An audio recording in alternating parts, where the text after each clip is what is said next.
Well, my dear neighbor, we sure had a lot of fun today. But as always, at the end of the show, before we get tucked into bed, Wally darling, that's me, will tell you one of his famous bedtime stories. This one has been taught to me by Barnaby and is one of my favorites. I hope you enjoy it just as much as I did when he first taught it to me. Mark had always lived a simple life in the quiet modern suburb. He had grown up watching his mother tend to her garden, and it was something that had always fascinated him. From a young age, Mark had always loved gardening and had often helped his mother in the garden.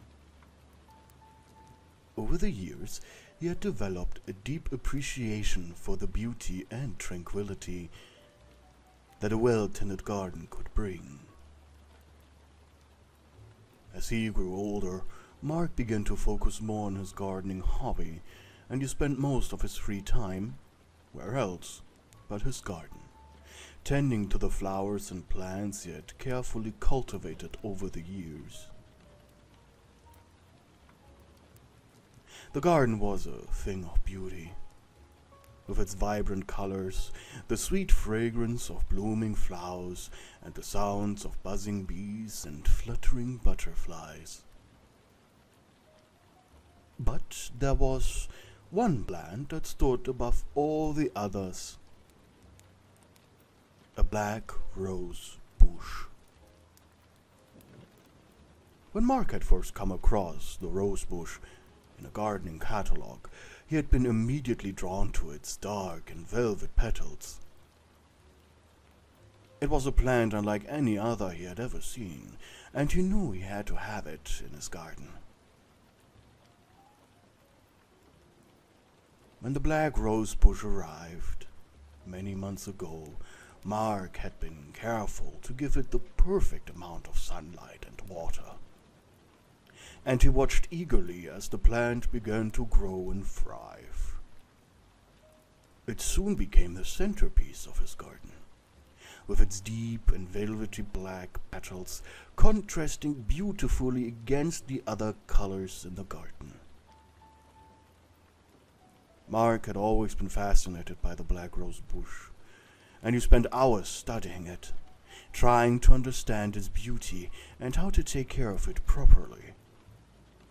He became so obsessed with the plant that he began to neglect its other plants, which began to wither and die.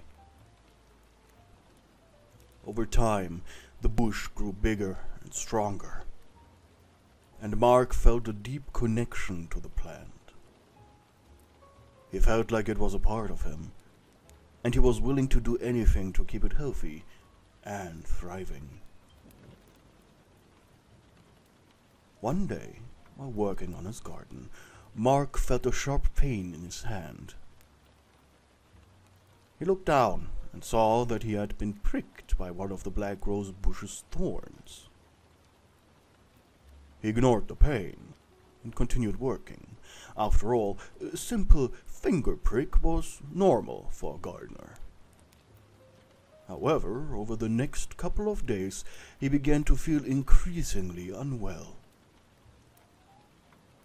The man tried to ignore his symptoms, but he soon realized that something was seriously, genuinely wrong.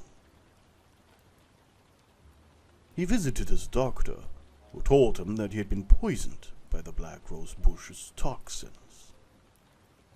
The plant had been slowly poisoning him over time, and Mark had become sick without even realizing it. The news were devastating to Mark. He had spent so much time and effort taking care of the plant, and now it had turned on him. He knew that he had to remove the plant from his garden to prevent any further harm. So with a heavy heart, he dug it up. and disposed of the black rose bush. It gave the man a deep sense of loss. He had loved that plant so much. Now it was gone. But he understood that it had consumed him. His life, his heart, his emotions, his brain, everything. And now, finally, that it was gone, he turned his attention back to the other plants in his garden. As withered as they were still alive. And as time passed, Mark learned to appreciate the other plants in his garden again. He realized that they were special and simple, and he began to find joy in taking care of his garden once more. Although the black rose bush was no longer in his garden, Mark would always remember it fondly. It had taught him the importance of balance and moderation.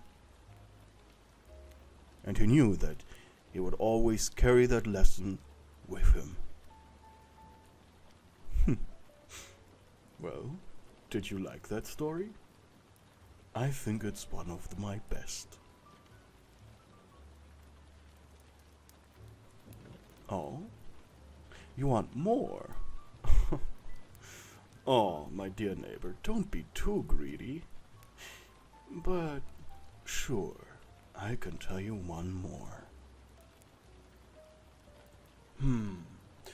This next story was written by Sally Starlet. Yes, I remember. She really wanted to turn it into a play, but, well, something happened that prevented that. But maybe someday in the future. Once upon a time, there was a small squirrel named Sammy who lived in a cozy tree nest in the heart of a beautiful forest. Sammy had always loved his home, which he had built with his own paws, and he cherished every moment he spent there. However, one day a fierce thunderstorm swept through the forest, unleashing powerful gusts of wind and torrential rain. As Sammy watched from the safety of his nest, he felt his tree swaying back and forth violently, and he knew that it was only a matter of time before disaster would strike. And suddenly, there was a loud crack, and the next thing Sammy knew was that his tree had been uprooted by the ferocious storm. The tree collapsed to the ground with a deafening thud, and Sammy was thrown from his nest onto the forest floor. For a moment, Sammy lay stunned on the ground, unable to move. His home had been destroyed, and he had nowhere to go. But he knew that he had to find a new place to live. He would never survive on the forest ground, vulnerable as he was. With a heavy heart, Sammy set off in search of a new home. He scampered through the thicket, searching high and low for a suitable tree to call his own. But every tree he came across was either too small, too crowded, or simply too far away from any source of nuts. As the day wore on, Sammy grew more and more exhausted, and he began to lose hope of ever finding a new home. But just as he was about to give up, he stumbled upon a beautiful tree nestled in a clearing in the forest. The tree was tall and majestic, with strong branches, a thick canopy of leaves that offered shelter from the sun and rain. And the best of all, there was a perfect little nook in the trunk where Sammy could build a new nest. It was as if the tree itself was smiling at him with an inviting gesture. Sammy wasted no time in making the new tree his home. He worked tirelessly, gathering twigs and leaves and fashioning them into a cozy little nest.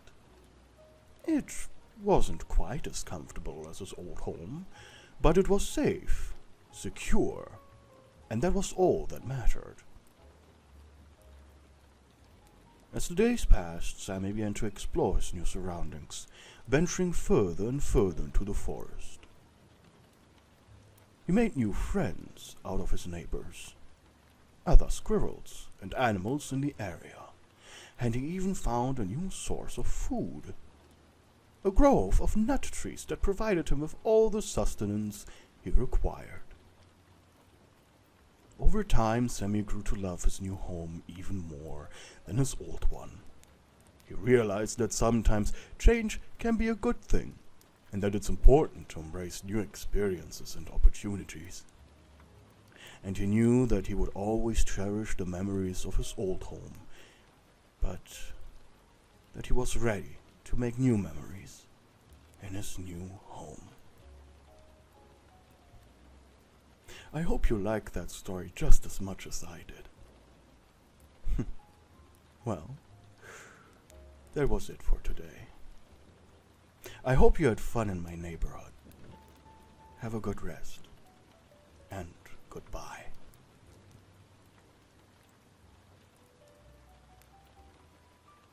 Hey, thank you for watching my video until the end.